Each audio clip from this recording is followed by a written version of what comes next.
Bueno, pues muy buenas noches a todos y muchas gracias a los que nos están sintonizando el día de hoy en esta plática que vamos a tener con Luis Fernández. Nosotros desde el proyecto 2020, pues como saben, estamos proponiendo el poder hacer pequeñas acciones muy sencillas y que si somos muchas personas las que las hacemos al mismo tiempo, pues paulatinamente vamos a poder ir generando cambios, ¿no? Y pues en estas 2 semanas hemos estado trabajando un tema que es muy complicado, muy delicado, ¿no? Que forma parte, tristemente, pues de la cultura de muchos países, ¿no? Es algo como que se asume, que es el tema de la corrupción. Y pues para poder platicar un poquito al respecto sobre qué es lo que podemos hacer de forma individual, o sea, desde empezando en el hecho de no caer en actos de corrupción hasta un nivel macro, es decir, cómo lograr que la corrupción pueda ir paulatinamente desapareciendo de estas macroestructuras hasta nuestra vida cotidiana, pues tenemos el gran placer y la gran alegría de tener hoy con nosotros, como les decía, a Luis Fernández. Él es maestro en Administración y Políticas Públicas y pues ha sido por un muy buen tiempo el director ejecutivo en Nosotros, que es una organización que combate la corrupción y desigualdad. Entonces, pues tiene toda la experiencia del mundo en este tema de corrupción. Cuando he platicado yo con él, es un tema que se ve que le apasiona, que le encanta. Entonces, bueno, creo que vamos a poder aprender muchísimo hoy de él. Así es que muchísimas gracias en verdad, Luis, por acompañarnos el día de hoy. Y pues te dejo la palabra. Muchísimas gracias, Jess. Y también a ti y a la invitación a Fundación Sofía, a Fer Lavalle por ponernos en contacto. Y espero que sea pues, nutritiva, al menos la conversación. Sé que es mucho más difícil a veces en esta nueva normalidad poder tener conversaciones fluidas. Entonces, imaginaba que podíamos tener una conversación mientras estábamos algunos conectados en Zoom, pero sé que muchos nos están encontrando, o más bien que el total de las personas nos están encontrando a través de redes sociales. Entonces, lo que les voy a pedir es que si hay alguna pregunta, por favor, pónganla. Intentemos, o sea, incluso si es necesario, me las van a ir compartiendo a mí en el chat para que pueda profundizar, que podamos retroalimentar. Es un tema, es un tema muy complejo, la corrupción. Ahora empiezo con la definición, pero creo que tiene demasiadas aristas que tenemos que ir tratando. Y cada que ponemos alguna idea sobre la mesa, alguna variable sobre cómo se ve la corrupción a nivel local, cómo se ve a nivel individual, ¿no? Cómo la vivimos en el día a día, cómo la viven las instituciones, cómo la vive quienes combaten la corrupción, creo que podemos ir entendiendo distintos puntos. Entonces, por favor, con toda la confianza, pongan las preguntas, vayamos generando una conversación virtual que sea lo más rica posible. Les voy a compartir una presentación breve que tengo. Espero que ustedes me dicen si la pueden ver. Y lo que voy a hacer es pues ir quitándola en algunos momentos para que nos veamos o al menos tengamos la conversación y en algunos puntos simplemente que puedan tener alguna referencia.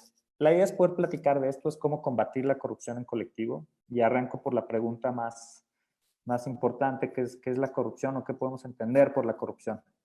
Hay muchísimas definiciones. A mí hay una que esta es la que más me gusta porque me parece una definición y muy poderosa, que es la corrupción, entender la corrupción como la apropiación ilegítima de lo público. Ilegítima porque no siempre es ilegal en algunos casos, si hay una frontera hay una frontera vaga en algunos instrumentos legales en México y en el mundo, pero en estricto sentido es la apropiación ilegítima de lo que significa lo público. Los espacios públicos, los recursos, las capacidades institucionales, prácticamente todo lo que implique, pues todo lo que implica lo público, lo que es abierto, lo que es común, lo que es de todos. Les pongo un par de ideas, ¿no?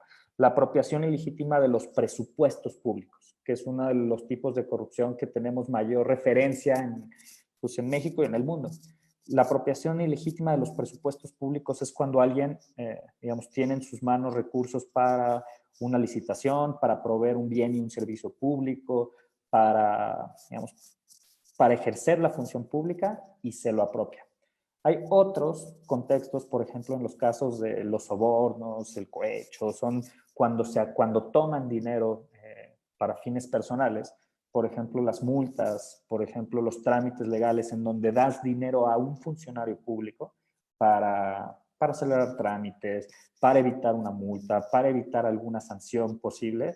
Esos recursos podrían ser recursos públicos traducidos en una sanción. Entonces vemos la apropiación de presupuestos, recurso económico. Otra parte es la apropiación de puestos, que es otro tipo de apropiación de lo público. Los puestos públicos que deberían de tener funcionarios públicos con cierta capacidad y cierta experiencia para resolver problemas públicos. Lo que observamos es que muchos de estos funcionarios aprovechan y utilizan el nepotismo para poner a personas familiares o el amiguismo y ponen a familiares, amigos cercanos en alguna posición, aunque no tengan las características o el conocimiento o las competencias para definir una posición específica. Podemos tenerlo desde el nivel más bajo de gobierno, una alcaldía o una presidencia municipal, en donde pongan al primo como administrador o a la prima o a la amiga como directora jurídica, ¿no? Y no necesariamente eso significa que tenga la mayor capacidad. Y esas cosas se van resolviendo con concursos públicos, con un ejercicio de la función pública abierta. Digamos, en ese nivel más bajo hasta el nivel más alto. El presidente de la República poniendo a una persona muy cercana que financió su campaña o que pudo haber financiado su campaña y a pesar de haber cometido actos de corrupción de tipo presupuestal, lo pone en la Comisión Federal de Electricidad, ¿no? El caso Bartlett reciente, que es uno de los más complejos para atender la corrupción a nivel federal. Sucede en todos los poderes públicos, no sucede solo en el poder ejecutivo, ¿no? Pensando en alcaldías, presidencias municipales, gobiernos estatales o el nivel federal. La apropiación de puestos también sucede en el poder legislativo y en el poder judicial. En el poder judicial hay un caso reciente, un estudio reciente que publicaron sobre el nepotismo al interior del poder judicial, que son la designación de todos los jueces que definen, pues que deciden todos los casos o al menos todas las denuncias que vamos presentando en el sistema de justicia. Muchos de estos jueces tienen vínculos familiares muy estrechos dentro del Poder Judicial. Entonces los magistrados, digamos, los que tienen mayor autoridad o relevancia para tomar decisiones dentro del poder Judicial, van poniendo amigos o personas muy cercanas, sobre todo familiares también, en la estructura judicial del país. Y eso es algo que hoy está resolviendo el Poder Judicial en sus diferentes instancias. Hay una instancia que es el Consejo de la Judicatura, que es la responsable de asegurarse que no suceda corrupción, al menos del tipo, o sea, que no suceda el nepotismo en los nombramientos de los jueces y juezas del sistema judicial. En fin, y ahí tenemos como, les pongo estos dos ejemplos para que podamos observarlos digamos, en el día a día. Hay veces que esta corrupción sucede, o casos de este tipo suceden incluso en el sector privado. Empresas que ponen a familia o a personas cercanas, sin embargo, eso no se considera un delito en sí mismo. En la función pública sí. Tanto la apropiación ilegítima de puestos y presupuestos es un delito que puede ser juzgado. Ahora, la corrupción no siempre sucede solo a título individual. ¿Ok? Eso quiero que lo tengamos muy presente. Déjenme salir de la pantalla un segundo para que podamos vernos un poquito más. La corrupción no sucede solo a título individual. Eso es un tema muy importante. Hay veces que suceden redes. Son redes de corrupción en donde implica siempre una contraparte. Y en la contraparte puede haber alguien que recibe los recursos económicos, alguien que recibe un beneficio privado o un beneficio individual a costa de recursos o capacidad pública. A veces no es una sola persona, son empresas, son grupos empresariales y tenemos desde casos tan pequeños como una licitación de obras públicas en una delegación, en una alcaldía o en una presidencia municipal, hasta el caso de Odebrecht, que son recursos, una empresa entregando sobornos o entregando recursos económicos a funcionarios públicos desde el más alto nivel de distintos gobiernos del mundo para apoyar candidaturas presidenciales, con el fin de que cuando esas personas llegaran al poder pudieran garantizar contratos multimillonarios en materia energética. Lo que hablamos son redes de corrupción que funcionan en esta, digamos, que funcionan en esta dinámica. Y creo que es otro punto de los que tenemos que entender. A partir de esto les voy a platicar ahora una idea que es una teoría que tienen también distintos académicos, distintos teóricos que la han puesto sobre la mesa. Hay una persona que es muy cercana con quien fundamos la organización que dirigía hasta hace unos días, que es Nosotres, para combatir la corrupción, y es Mauricio Merino, que es el coordinador nacional. Él ahora está dirigiendo, va a iniciar la dirección del Instituto Nacional de Rendición de Cuentas. Y en este instituto van a poder tratar algunos temas de combate a la corrupción, de transparencia o rendición de cuentas. Con él conversamos en muchas ocasiones esta teoría, que es la teoría de los peces gordos o la teoría del pez gordo. Ustedes interpreten quién está en la red que ven en pantalla. Básicamente es imaginen que la teoría de los peces gordos es normalmente la que funciona mejor con fines políticos, ¿ok? Y sobre todo con fines político-electorales. Entonces, un presidente o un gobierno le pone el dedo, señala directamente a un funcionario público corrupto porque se robó millones y millones de pesos y de dólares y asume que si a esa persona lo enjuician y genera un juicio mediatizado y un juicio lo suficientemente potente, la corrupción se va a terminar. Y lo que genera es una percepción de combate a la corrupción. Y aquí quiero subrayar la palabra percepción. En esta teoría la idea es que una vez que agarras al pez gordo o al pez más grande, la corrupción se diluye porque muchos perfiles debajo no van a cometer la corrupción. Y esta es una premisa falsa, ¿no? Es una premisa que planteaba el presidente Andrés Manuel o que la planteó desde campaña en donde decía, voy a barrer la corrupción de arriba para abajo. Si el presidente no es corrupto, los demás no podrán ser corruptos. Y efectivamente él puede vigilar a distintos funcionarios públicos, tal vez del más alto nivel, pero no tiene capacidad de vigilar las estructuras institucionales y los incentivos y contraincentivos que existen que habilitan la corrupción. Entonces, en la teoría del pez gordo lo que existe son aguas turbias y son aguas que facilitan e incentivan la corrupción en los peces pequeños y en los peces grandes. En los peces de todos los tamaños la corrupción está presente. Si no cambiamos las aguas o no las limpiamos, no las purificamos, simplemente la corrupción se mantiene. Y lo que haces es sacar un pez gordo, meterlo a la cárcel, generar percepción de corrupción, pero en realidad no resolvemos absolutamente nada. Y con esto me voy como, pues a ver, me adelanto con un poquito de ideas que creo que vale la pena que tengamos. Es cómo nos percibimos cómo nos percibimos o cómo somos efectivamente un país corrompido y cómo somos un país con aguas corrompidas.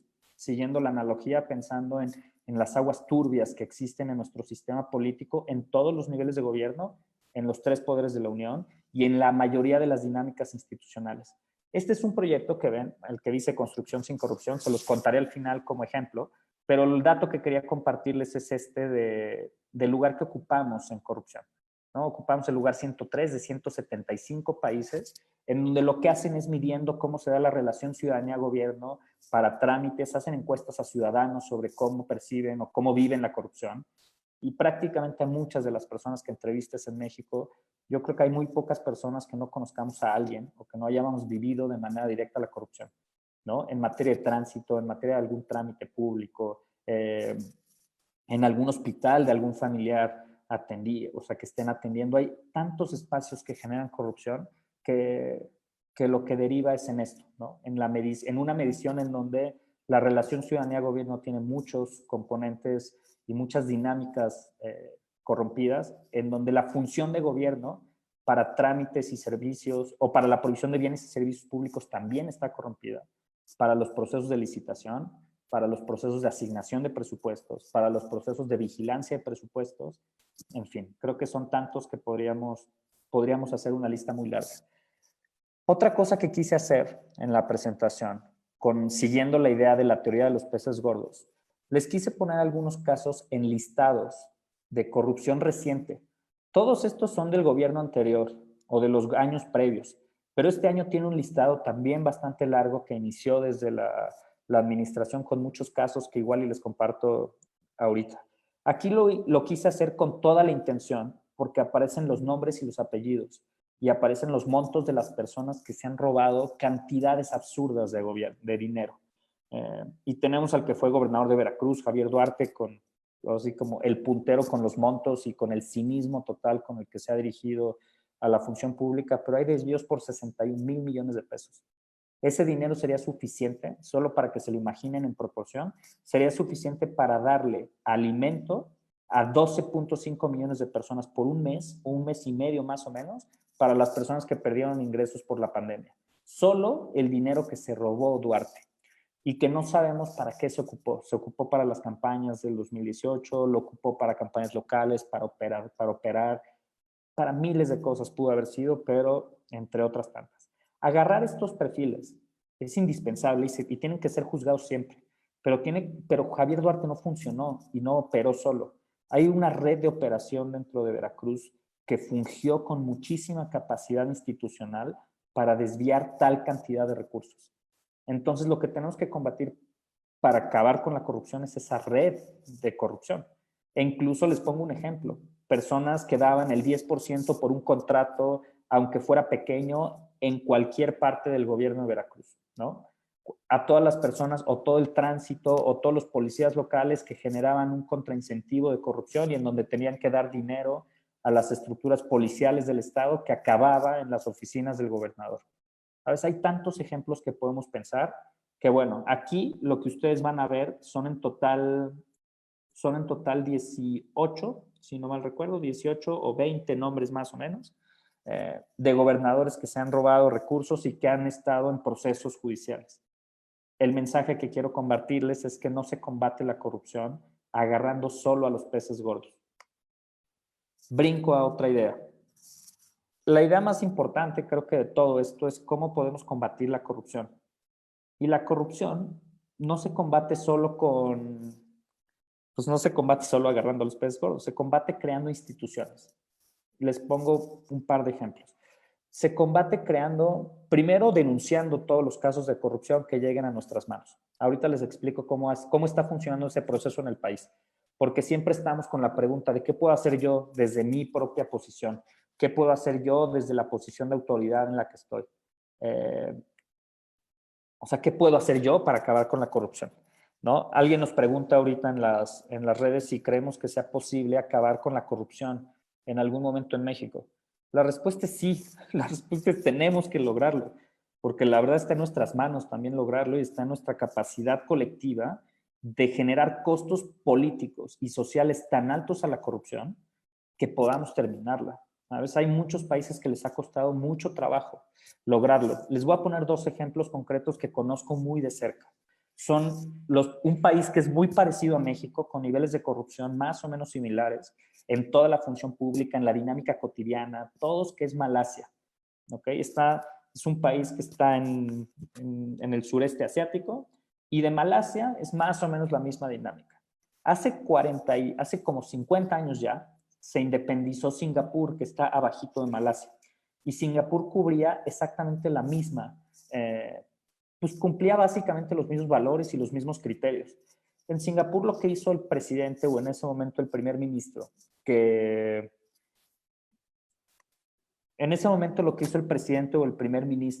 se llama Lee Kuan Yew, puso reglas muy firmes.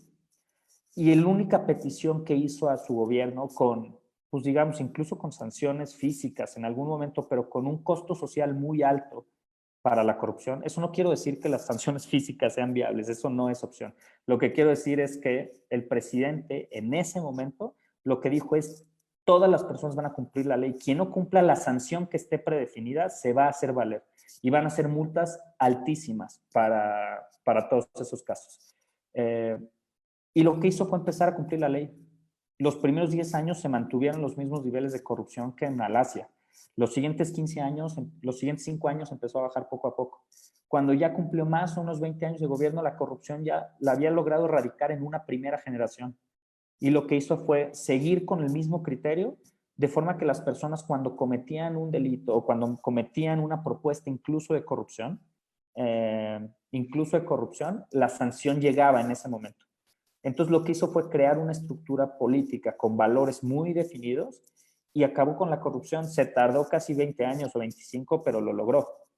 Y lo logró no solo con el dicho de voy a barrer la corrupción de arriba para abajo, lo hizo con instituciones y con capacidad para resolver delitos. Entonces, cuando una persona denunciaba a otra diciendo, oye, esta persona me está cobrando $150 por darme un servicio, inmediatamente la autoridad llegaba y sancionaba a esa persona, corría al funcionario público y garantizaba que no se cobrara nada por un servicio que debía ser gratuito. Y ese ejemplo creo que es muy firme, pero necesitamos firmeza en las instituciones y mucha capacidad institucional. Regreso a compartir pantalla para explicarles esta fortaleza institucional para combatir la corrupción, cómo funciona o cómo esperaríamos que funcione. Hace poco tiempo, muy poco, o sea, yo creo que tiene esto menos de 10 años, pero se creó el Sistema Nacional Anticorrupción, que fueron ideando un grupo de personas preocupadas y comprometidas por combatir la corrupción. Un grupo de organizaciones, un grupo de académicos, fueron imaginando e ideando una reforma importante, o sea, una reforma muy grande en el país, que creara las estructuras lo suficientemente sólidas como para combatir la corrupción. Y muchas expectativas que tenemos siempre de problemas públicos tan complejos en el país como la corrupción, la inseguridad, la desigualdad, entre otros, lo que esperamos es que sean las instituciones lo suficientemente sólidas para poder resolverlos. Y aquí está el ejemplo. Antes de ponerles el ejemplo, voy a hacer un cambio de la lámina. Si ven ustedes aquí, el dilema más grande es, si yo identifico un caso de corrupción, sea porque me pidió dinero el policía, sea porque me pidió dinero un funcionario público para que me dieran un contrato, o sea porque conocí un caso de corrupción de primera mano, lo primero que tenemos que hacer es denunciar, ¿ok? El tema es a quién denunciamos y cómo denunciamos. Entonces, tenemos muchas posibilidades de denuncia. La más directa, que es una denuncia que puede generarnos costos en términos de tiempo y esfuerzo, pero es muy importante, que es una denuncia ante el Ministerio Público. Tú llegas al Ministerio Público, levantas la denuncia contra quien resulte responsable por X acto de corrupción. Tú puedes decir, este policía en tal lugar me pidió dinero, este funcionario público en tal contrato me pidió dinero, conocí estos actos de corrupción porque, no sé, y tú presentas las pruebas o expones los hechos. Eso debería de suceder y debería empezar a, digamos, generar una carpeta de investigación, un funcionario público que investigue, que pueda llevar a resolver esos casos denunciados de corrupción. La realidad es que no siempre funciona. Entonces, la demanda institucional, lo que nos dicen los funcionarios públicos es, está perfecto, pero lo que yo no tengo es capacidad desde el Ministerio Público y desde el Poder Judicial de la Ciudad de México o del Estado de México o de cualquier entidad, yo no tengo la capacidad para recibir esa demanda, procesarla y dar respuesta a las personas para sancionar a quien resulte responsable. Entonces lo que te dicen es ayúdanos a construir esa capacidad.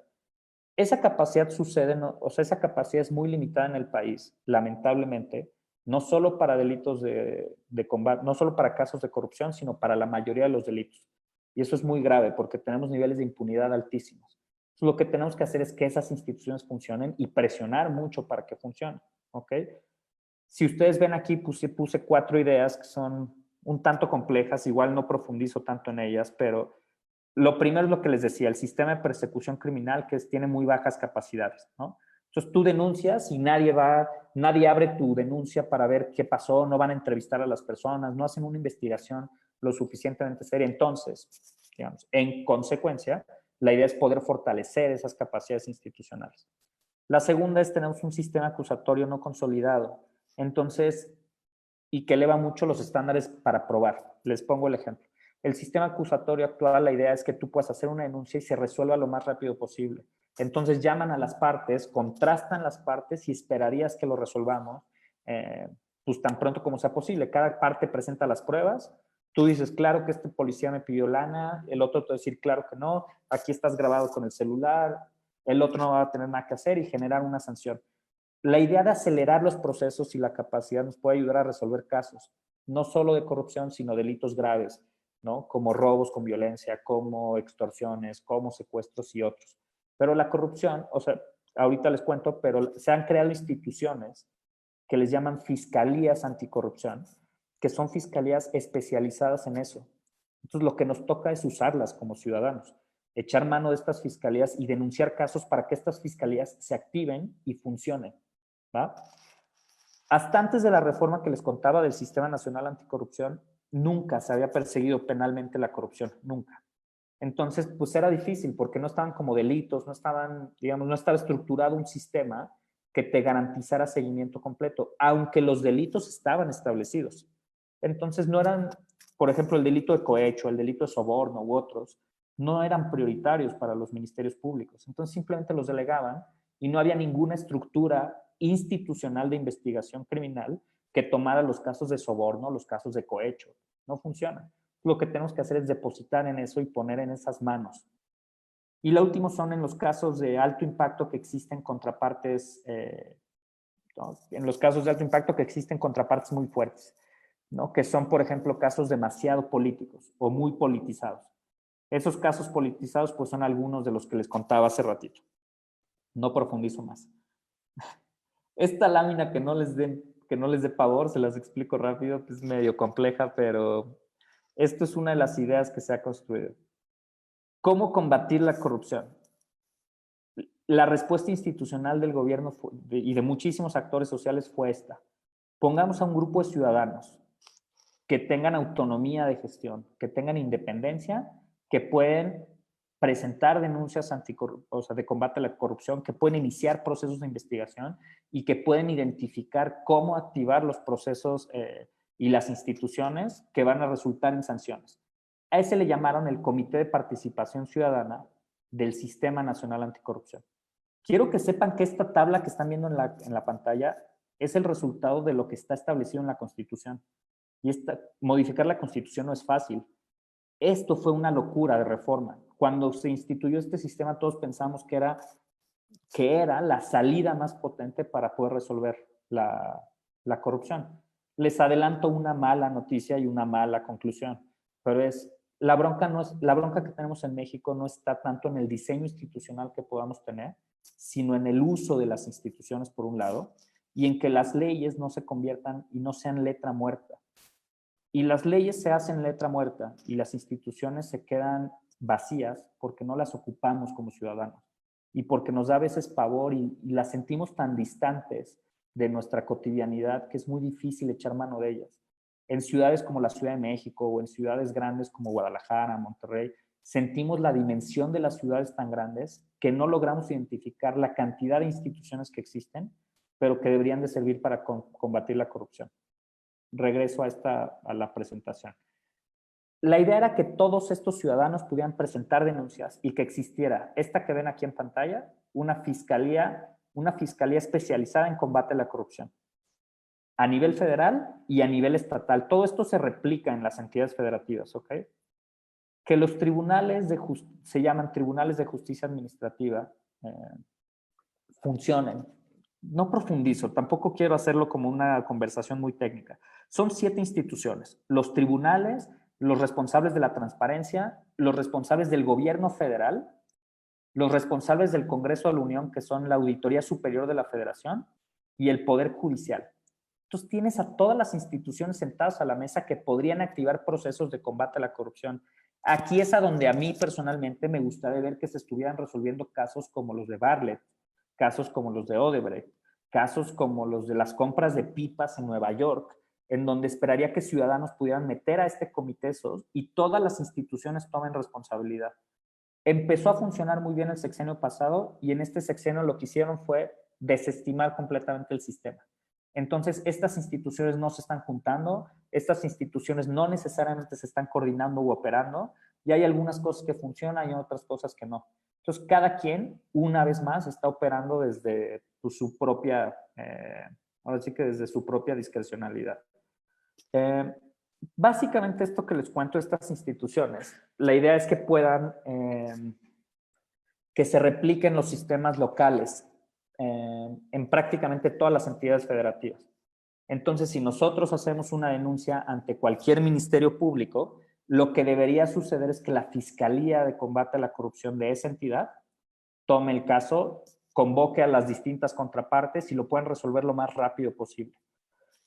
Si nosotros somos ciudadanos, les voy a poner un ejemplo muy concreto, si nosotros somos ciudadanos, ¿qué podemos hacer y cómo podemos activar estos procesos? En cada entidad federativa hay un comité de participación ciudadana a quien le podemos presentar casos graves. Les pongo un ejemplo. En el municipio X del Estado de México se da un caso o se conoce un caso en el que el presidente o la presidenta municipal quiere destinar 5,000 millones de pesos a las luminarias a una empresa. Y alguien se entera al respecto. Nosotros podemos hacer varias cosas, ¿ok? Lo que podemos hacer es ir a presentar una denuncia ante un ministerio público, ¿no? Y podemos decir, uy, no, porque hay demasiados riesgos, ¿sabes qué? Es muy complejo que podamos, me da miedo porque en el ministerio hay policías que me van a perseguir. Ok, pensemos en otra vía. Otra vía es enviar esa información al Comité de Participación Ciudadana Estatal, ¿ok? La puedes enviar de manera o sea, digamos, de manera pública o de manera anónima, pero tienes que presentar todas las pruebas para que puedan iniciar o al menos hacer propuestas de investigación. Hay una tercera vía para este tipo de casos que a mí me gusta mucho, es de las menos utilizadas, que es poder echar mano de las auditorías, de la Auditoría Superior de la Federación o las auditorías estatales. Hago un paréntesis rápido para que sepan qué son las auditorías.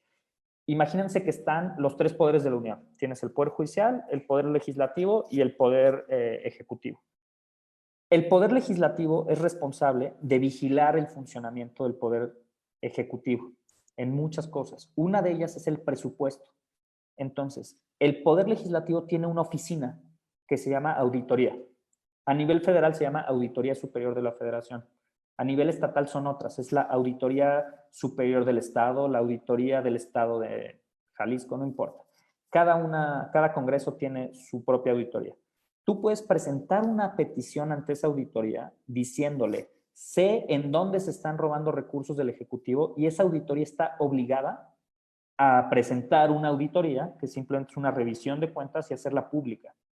Hoy esos procesos ya están en la ley, están en la Constitución, están en la Ley Nacional del Sistema Anticorrupción, y es un mecanismo tan sencillo como escribir una carta y saber a dónde escribirla.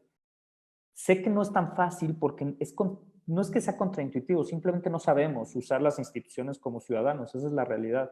Y nos cuesta mucho porque no sabemos con quién y no sabemos quién nos dice, ¿no? Y tampoco se trata de ser abogado y ser especialista, simplemente tendríamos que saber que estas instituciones, que tenemos instituciones en el país que casi no usamos, porque quienes las tenemos que activar somos nosotros como ciudadanos. Y creo que ese es un punto muy relevante para poder combatir la corrupción. Esa es otra vía que se puede utilizar y que me gustaría que se queden como presente para estos casos. Me hacen, antes de entrar, como algunos de los ejemplos que les quiero poner. Me ponen acá: si crees que muchas personas denunciáramos actos de corrupción, sería una manera de presionar a las instituciones. Sí, sí, sin duda. A ver, déjenme hacerles un par de referencias. Una de las razones por las que gana Andrés Manuel la presidencia en 2018, no es porque sea el más capaz para resolver problemas públicos. Nos ha quedado claro a 2 años que no lo es, ¿no? Y que tiene muchas broncas para poder lograrlo. Pero lo que sí logró fue canalizar un descontento brutal de la población contra casos de corrupción. Esta tabla que les enseñé, la mayoría son gobernadores del PRI. Quiero que se imaginen eso. Ya no importa el partido político, pero muchos eran gobernadores del PRI, robándose cantidades exorbitantes de recursos con una impunidad que muchos de ellos están libres y están disfrutando de mucha de la lana que se robaron. Y creo que eso es, o sea, creo que la presión política por la que llega Andrés Manuel y hay una petición muy fuerte de la ciudadanía detrás, resuelve los casos de corrupción, por Dios, resuelve las capacidades institucionales que nos permitan que nos permitan avanzar como país. Es una presión política que se expresa a través del voto, ¿va? Ahora, déjame poner una respuesta particular a esto. Y les voy a poner un ejemplo de lo de las luminarias, porque es un ejemplo cercano.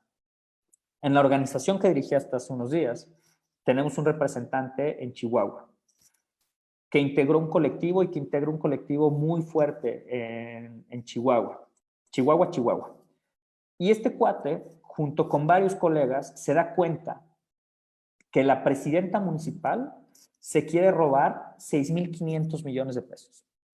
Digo robar con todas sus letras, pero ahora lo parafraseo en contexto de corrupción. Quiere asignar de manera discrecional 6,500 millones de pesos a una empresa por 15 años para las luminarias. No 3 pesos, no 4 pesos, no 100, no 10 millones.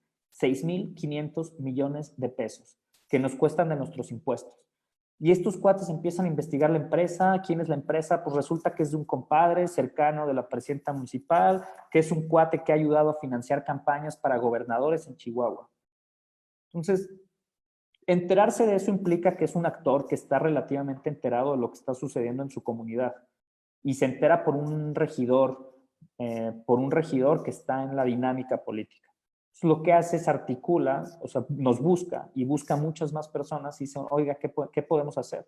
Pues lo primero es recolectar evidencia. Ya tenemos la evidencia, sí, vamos a iniciar una campaña. Entonces, en la campaña empiezan a presionar los funcionarios mucho porque están tocando sus intereses. Y en estas cosas hay que tener cuidado. Entonces, estos cuates se respaldan con las instituciones de seguridad del Estado y les dicen, oigan, ahí se quieren robar una lana y no los vamos a permitir y nos están amedrentando, ¿qué hacemos? Lo que deciden hacer es una campaña, es lanzar una consulta pública, porque está en la ley de participación del Estado de Chihuahua que si hacen una consulta pública y logran un porcentaje de votos, se hace vinculante. Entonces hicieron ellos sus números y necesitaban unos, voy a decir un número al aire, pero creo que necesitaban unos 10,000 o 15,000 votos para hacer vinculante esa respuesta. Convocan a una consulta pública a través de 3 regidores y hacen campaña. Y la campaña la hacen en contra del proyecto y denunciando la corrupción abiertamente. La ganaron y la ganaron por mucho. No votó el número suficiente de personas, pero lo que sí lograron fue cancelar el proyecto y señalar a una funcionaria corrupta que simplemente no hizo que prosperara esa lana que nos iba a afectar a todos y sobre todo a toda su comunidad por la cantidad de recursos y el compromiso financiero que implicaba de largo plazo para financiar su campaña política gobernadora. Claro que funciona. Ahora, esto que les estoy contando claramente, si lo piensan, implica mucho compromiso social. Implica que el enojo social que tengamos lo transformemos en acción. Porque aquí son un par de cuates que empezaron, son 3 o 4 personas que empiezan a organizar toda la dinámica y muchas personas empiezan a sumar. Pero pues ellos sin dinero y sin recursos y sin capacidad empiezan a dedicar mucho más tiempo del esperado a esta campaña y los absorbió muchísimo. Pero era un compromiso muy fuerte para combatir la corrupción a nivel local, pero implica eso. No siempre vamos a estar todos metidos en todas las agendas todo el tiempo, pero creo que sí hay una responsabilidad pública de que si suceden este tipo de ejercicios, si hay organizaciones y personas y grupos combatiendo la corrupción, creo que lo que nos toca es acuerparlos, acompañarlos y apoyar en la medida de lo posible. Y se apoya de muchas formas. Puedes dar dinero a estas organizaciones, hay muchas, ¿no? Hay una de las más grandes que es Mexicanos Unidos contra la Corrupción, Mexicanos contra la Corrupción, que es muy grande y es una organización buena que efectivamente está haciendo trabajo para combatir la corrupción. Hay organizaciones como nosotros, nosotras, con una X, que también combate la corrupción desde distintos espacios y financia y ayuda a estos grupos como el de Chihuahua a hacerlo. Una cosa puede ser que le metan dinero a organizaciones que están haciendo este trabajo. Otra es que se involucren con esas organizaciones o con colectivos. Otra cosa es que tomen la batuta y sean la cara de batallas cuando estén al frente de estas batallas. Pero creo que esta conversación es muy compleja a veces porque nos hacemos estas preguntas que me ponen en el chat y decimos, oye, podemos combatir la corrupción solitos, podemos combatirla en bola, ¿qué hacemos desde la posición? Lo primero es un compromiso directo a no tolerarla y a no tolerarla de nuestras familias, desde nuestro entorno y a señalarla, porque mientras más elevemos el costo social nosotros como individuos, más vamos a poder combatirla. Les quiero poner un ejemplo adicional, que lo tengo también en la pantalla. Este es un ejemplo de los casos de construcción, ¿ok? Quiero que imaginen que muchas de las personas, espero que muchas de las personas que nos están viendo paguen impuestos, ¿no? O han pagado impuestos ustedes alguna vez o sus familias. Ese dinero se va a la federación, se distribuye a través de los diputados, se distribuye a distintos grupos, al ejecutivo, a los gobiernos estatales y al gobierno municipal. Ese dinero es de nuestros impuestos, ¿ok? Entonces, ese dinero se distribuye a distintos temas. Imaginen que es una bolsita de dinero y esa bolsita se distribuye a salud, se distribuye a educación, se distribuye a lo que sea. Una vez que se distribuye ese recurso, lo que esperamos es que se use de la manera más eficiente y honesta posible. Esperamos que ese dinero resuelva problemas públicos. Esperamos que ese dinero, ¿sabes?, genere mejores servicios, nos dé más calidad en bienes y servicios públicos. En fin. Quiero que vean este dato. El costo de proyectos de las dependencias en temas de construcción nos cuesta en promedio en el país 36% más de lo que debería de costar o de lo que le cuesta a un privado. Les repito el dato. Todas las obras públicas del país nos cuestan 36% más de lo que nos deberían de costar.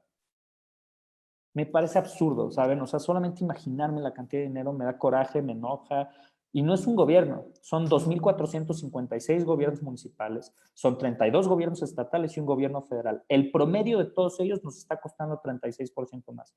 Les pongo un ejemplo sencillo y preocupante. La refinería nueva de Dos Bocas que está construyendo el presidente nos iba a costar en un principio 150,000 millones de pesos.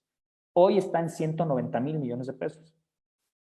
En medio de la pandemia, con una prioridad que no debería ser prioridad, y no solo lo preocupante es que esté haciendo la refinería, asumamos quienes estén en favor del gobierno o quienes estén en contra, no importa, asumamos que es un proyecto que vale la pena.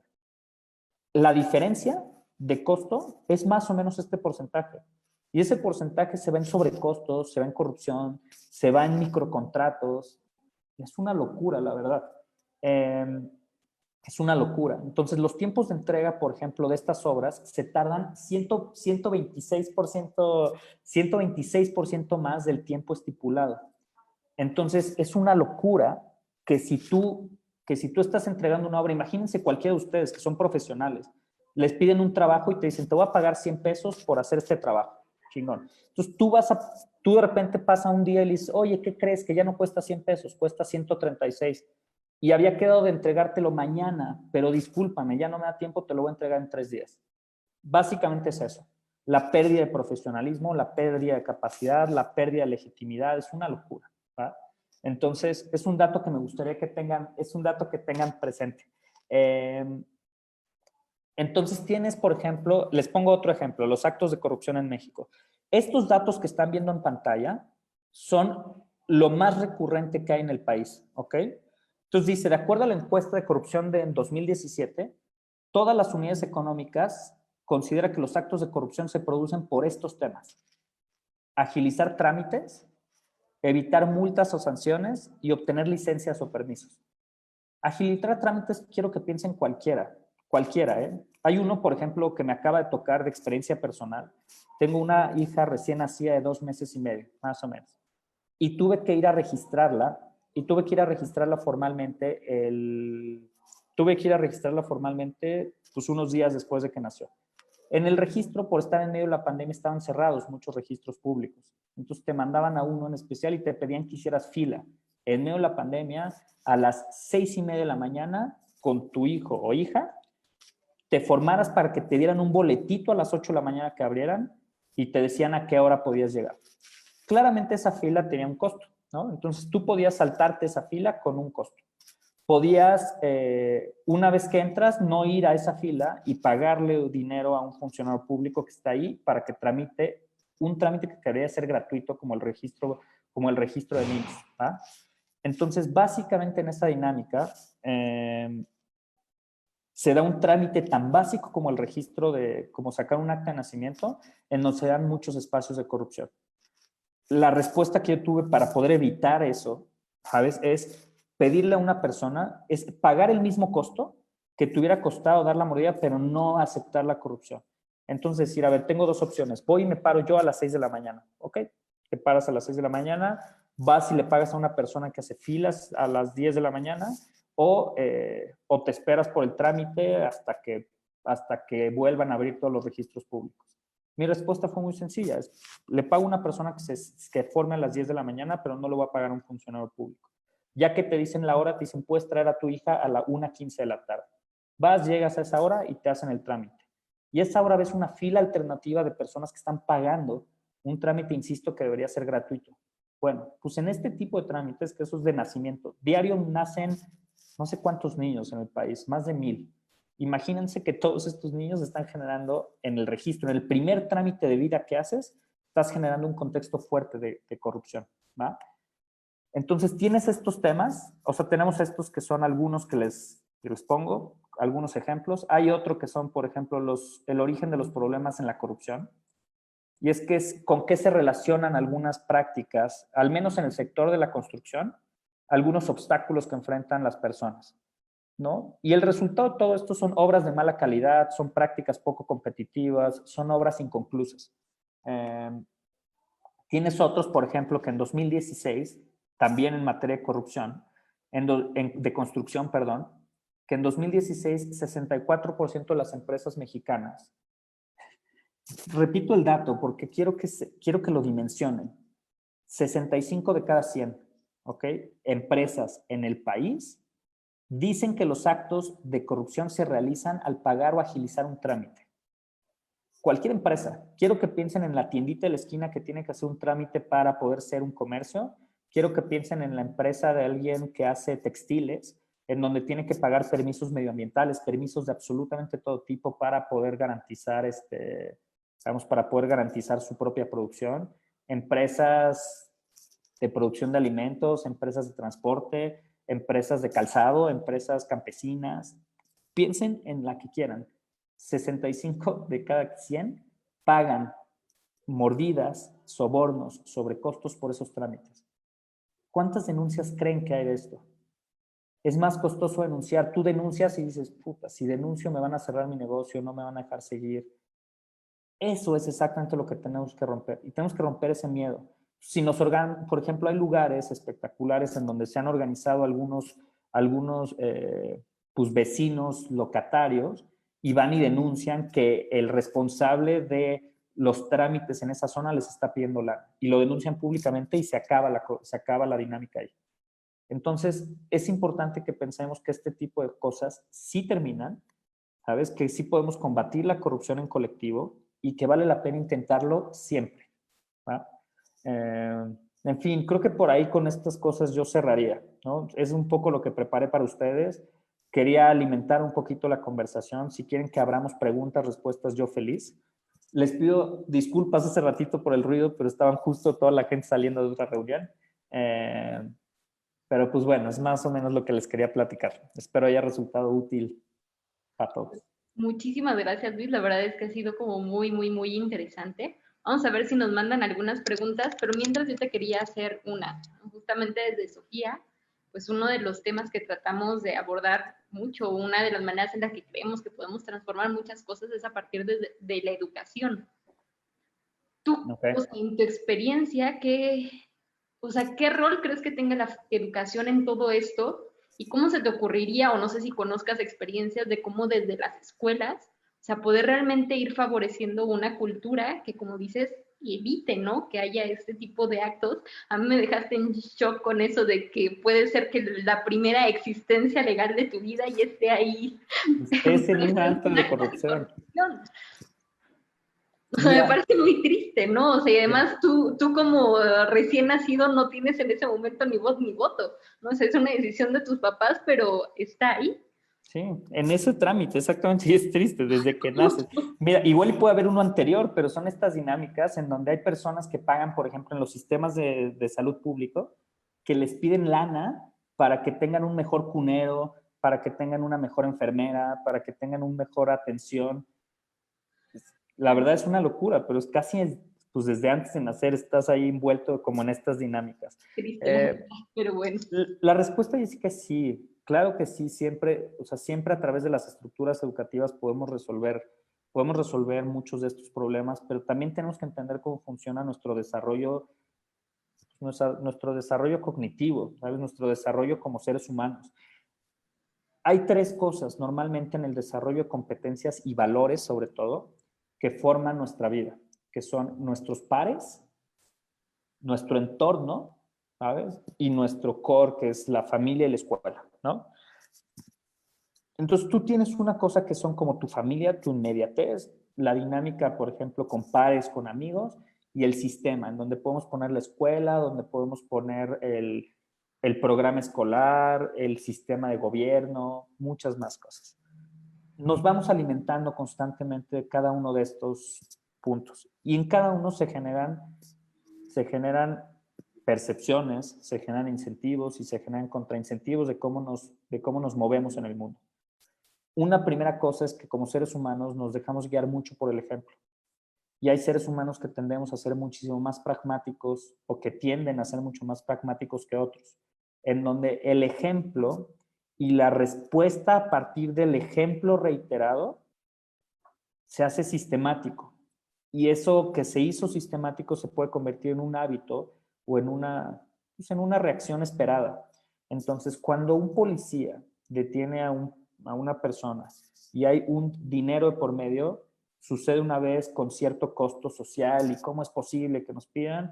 Hay otras personas que dicen, ok, es muy pragmático, me sale más barato darle la lana a este cuate que el tiempo y el esfuerzo que voy a poner por irme a sacar el carro, por ir a pagar la multa, por tal. Eso se vive en el entorno. Y las dos cosas es una, tú puedes decir, mira, este cuate no es corrupto, es eficiente, ¿no? Y claro, pues va a decir, yo me voy por la eficiencia total, pero lo que sucede es que se ve un ejemplo en el entorno y con la familia o con los hijos si es que está en esa dinámica. Otro ejemplo, por ejemplo, es en prácticas, y sucede una vez, y sucede dos, y sucede 10, y se convierte en un hábito. Entonces, hay veces que sucede lo contrario, por ejemplo, ya es normal, entonces si alguien lo paran, güey, dale 200 pesos y ya vámonos.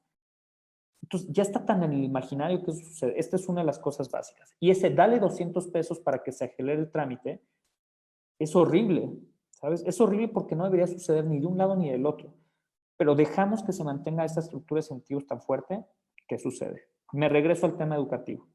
¿Cómo podemos hacer desde el sistema educativo para elevar los costos sociales de la corrupción?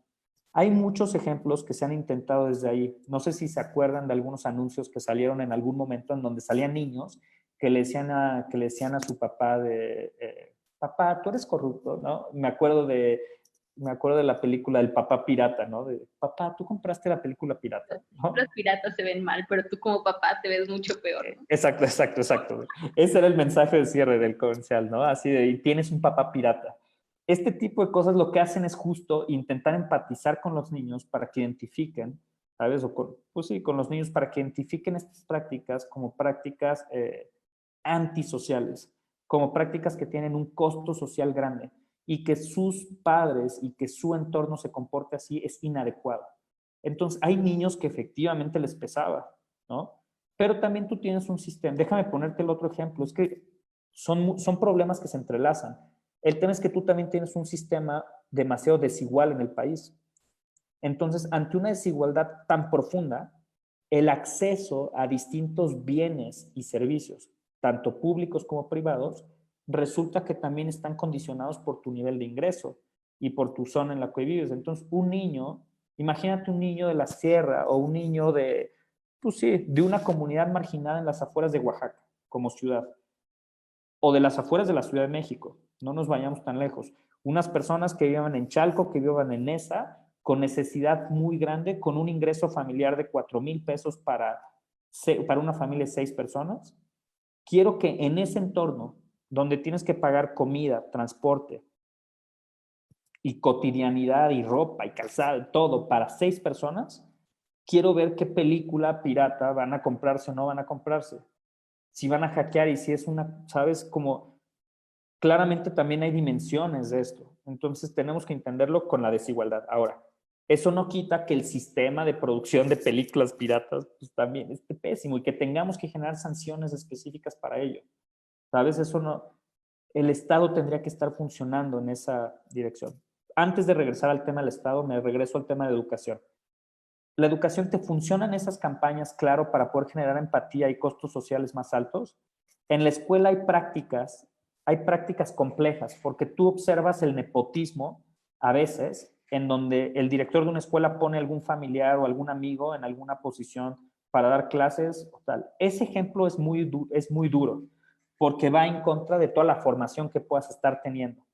Profesores que venden calificaciones, profesores que no, es cómo logras identificar eso para sancionarlo de manera directa como sistema. Si nos ponemos, o sea, si ponemos prioridades de gobierno, perdónenme que regrese a gobierno, pero es mucho de donde vivo todo el tiempo. Entonces, si ponemos esas prioridades desde gobierno para combatir corrupción y desigualdad, todos los incentivos en educación, en el sistema de justicia, en la legislación, tendría que estar vinculado para combatir esas microprácticas, porque es justo donde se va replicando. Una educación formal, Jessica, como viene en el currículo escolar de primero a sexto de primaria, un capítulo de combate a la corrupción, pues no sé qué tanto funcione o no. Yo creo que es importante que los profesores lo tengan, ¿sabes? Y puedan generar un espacio para tener una discusión sobre qué significa esto y cómo está mal que las personas se apropien de lo público o lo privado. Y, y creo que puede funcionar. Les pongo un ejemplo de educación al respecto. Hay una organización en Monterrey, en el norte del país, no solo está en Monterrey, que se llama Vía Educación. Vía Educación es una organización extraordinaria que organiza procesos participativos con niños para que puedan entender e interiorizar valores democráticos. ¿Okay? Los valores democráticos como el diálogo, como el combate a la corrupción, como la pluralidad de posiciones. Y hay veces que han organizado, por ejemplo, prácticas o dinámicas en escuelas que les permiten explicar estas cosas y vivirlas de forma distinta. Les pongo un ejemplo. En una escuela, en tercero de primaria, organizas 3 grupos en toda la primaria. Esos 3 grupos tienen que hacer una propuesta sobre un evento, una kermés, a organizar el Día de San Valentín, organizar el Día de la Bandera, el que ustedes quieran. Presentar, hacer una propuesta y que todos los demás la voten. Toda la escuela la vota. Entonces van, hacen la propuesta, toda la escuela la vota y dice, queremos que suceda no sé, el proyecto del equipo C es el que más nos gusta, el más votado, y le vamos a dar 500 pesos para que organicen el evento. Le dan los 500 pesos y están los niños y se organizan y el evento sale. ¿Va? Ya sale todo muy bien. Y después los llaman a rendir cuentas. Oye, ¿en qué te gastaste los 500 pesos? Dime qué hiciste con esa lana, cómo convenciste a las personas para que votaran por tu proyecto, qué salió bien, qué salió mal. Y con eso les explican. Eso es la democracia. Los partidos políticos presentan una propuesta sobre lo que quieren hacer. Quien gana, se le da dinero para que haga esas cosas. Si lo hace, se le aplaude y todo el mundo quedamos felices y podemos volverle a dar la apuesta o votar por otro proyecto en otra ocasión. Pero le pedimos cuentas, oye, ¿cómo te gastaste ese dinero? Y las cosas suceden. Si esos niños se gastan el dinero en otra cosa, oye, es que se fueron a patinar y pues no organizaron nada. Se compraron balones de fútbol para ellos y su familia. ¿Qué crees que harían todos los niños? Esas preguntas se las hacen. Este tipo de dinámicas son extracurriculares hoy en distintas escuelas del norte del país. Y creo que son dinámicas que cambian la realidad política de nuestro país, porque entendemos la política y la participación política y el combate a la corrupción y la dinámica democrática de forma distinta. Pero eso está sucediendo en pocas escuelas en el país. Si promoviéramos ese tipo de programas con mucho más fuerza, creo que podríamos cambiar una realidad porque lo vivimos. Y el dolor que puede sentir una persona, ¿sabes? De sentirse decepcionada porque tú diste 10 pesos de esos 500 pesos para el evento del Día de la Bandera o del Día de San Valentín. Claro que te vas a sentir mal si no lo hacen. Y claro que te vas a enojar y vas a decir, Jessica, te gastaste esos 10 pesos y no te voy a volver a hablar nunca, ¿no? Y no voy a volver a votar por ti. Pues ya, la siguiente vas a votar por Alejandra y Alejandra va a poder hacer una cosa distinta. Entonces, sí, se puede sin duda. Pues muchísimas gracias, Luis. La verdad es que ha sido muy, muy, muy interesante. No nos han escrito ninguna otra pregunta, pero bueno, si nos llegan luego más preguntas, te las compartiremos. Mira, pusieron una aquí. Ah, sí, a ver, y va otra. Dice, desde el trabajo comunitario en colonias, ¿qué otro tipo de acciones específicas se podrían generar para visibilizar la corrupción? Pues depende del tipo de trabajo comunitario que hagan en las zonas. Creo que una cosa muy fácil es preguntarle a la gente cómo está viviendo la corrupción en esas comunidades o en esas colonias. Que te lo platiquen, porque se los cuentan. Fíjate que llega tal funcionario y nos pide tanta lana para poder tener el puesto, ¿no? Que nos pide tanta lana para poder estar aquí. Tal funcionario público sé que está robando, no sé, te van a contar muchas cosas. Yo lo que haría sería conversaciones uno a uno, intentar ver en dónde está como pues un poco los principales puntos de corrupción y ya que los identifiques, hay que pensar en estrategias sobre cómo visibilizar. Va a depender mucho del tamaño de la corrupción, del tipo de funcionarios, si se puede hacer una demanda directa o si tienes que hacer una acción colectiva mucho más compleja. En fin, va como por ahí el tema. Pues muchísimas gracias, Luis. O sea, creo que realmente ha sido muy interesante y esclarecedor sobre todo este panorama. Y creo que algo que me gustó mucho es que finalmente, pues, o sea, evidentemente hay una parte que es la mínima, que es el no caer y no participar en actos de corrupción, pero creo que hay un segundo nivel que es aún más importante, que es que si nos enteramos, nos vemos involucrados en alguno, el poder alzar la voz, ¿no? Y creo que nos has dado bastantes buenos mecanismos de cómo irlo haciendo. Y es bueno saber también que están estas instituciones, estas organizaciones que nos pueden apoyar. Si si luego me pasas los nombres de las organizaciones para poderlo poner también ahí la información de la actividad, para que justamente pues si alguna persona, ¿no? Como bien dices, creo que todos hemos en algún momento estado cerca de algún acto de corrupción, siempre es bueno saber qué hacer, ¿no? Y cómo poder colaborar desde nuestra acción. Y pues entre más seamos, seguramente, o sea, sí a la larga, ¿no? Como dices, tal vez 15 años, pero pues serán 15 años bien invertidos para que en un futuro pues podamos, como preguntaban al principio, tener un México sin corrupción, ¿no? Sí. Y no tenerle miedo, Jess, a la participación, a denunciar, a la participación ciudadana en esos temas. Creo que eso es lo más importante, porque hay veces que nos sentimos tan ajenos y nos da, no sabemos en dónde, pero basta preguntar para que podamos ahí empezar a cambiar esa dinámica. Jessica, pues todas sus órdenes. Muchísimas gracias, en serio. Me pueden encontrar ya en redes también. Estoy como Luis F. Fernández, en Twitter, Facebook, estoy en casi todos lados así. Entonces, lo que necesiten, yo feliz. Y muchísimas gracias por organizar esto. Muchísimas gracias a ti por tu tiempo, por compartirnos con esa pasión todo lo que sabes, lo que has trabajado y pues que podamos seguir construyendo y haciendo cosas así en conjunto con Sofía, con el 2020 y pues igual agradecerles a todos su presencia y cualquier duda que tengan con Luis, pues ya sea que lo contacten directamente o a través de nosotros, porque finalmente pues es también una responsabilidad nuestra estar informados, ¿no? Y el poder tener las herramientas para poder aportar nuestro granito de arena. Entonces, que bueno, muchísimas gracias por la presencia, por la plática y muchas gracias a todos por estar aquí. Hasta luego. Bye.